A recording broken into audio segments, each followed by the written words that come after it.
هەر لە دەگەرنەوە سەر بابەتی کۆنفرانسی یاسایشی منشن مەسرور بارزانی ڕاوێژکاری ئەنجومەنی یاسایشی هەرێمی کوردستان لەگەڵ ئەندرۆپیک جێگری یاردەدەری وەزیری دەرەوەی ئەمریکا بۆ کاروباری عێراق و ئێران کۆبوونەوەی ئەنجام داوە. ئەمڕۆ مەسرور بارزانی ڕاوێژکاری ئەنجومەنی یاسایشی هەرێمی کوردستان ژمارەیەک دیدار و کۆبوونەوەی گرنگی هەبووە لەگەڵ نوێنەری سکرتێری گشتی نەتەوەی گرتوەکان بۆ کاروباری سووریا کۆبوونەوەی ئەنجامدا لەگەڵ ژمارەیەک پەرلەمانتاری ئۆپۆزیسیۆنی ئەڵمانیا کۆبوونەوەی ئەنجامدا. دواتر لەگەڵ محەممەد جواد زەریف وەزیری دەرەوەی ئێران کۆبوونەوەی ئەنجامدا لەگەڵ وەزیری بەرگری بەرەتانیا بە هەمان شێوە کۆبوونەوەی هەبووە لەگەڵ وەزیری بەرگری تورکیاش کۆبوونەوەی ئەنجامدا.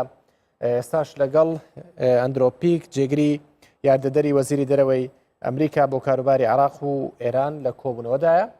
سەبارەت بە دیدار و کۆبوونەوەکانی ڕاوێژکاری ئەنجومەنی یاسایشی هەرێمی کوردستان لەگەڵ بەرپرسانی باڵای وڵاتان زانیاری زیاتر لە هاوکارم بارزان حەسەن وەردەگرم کە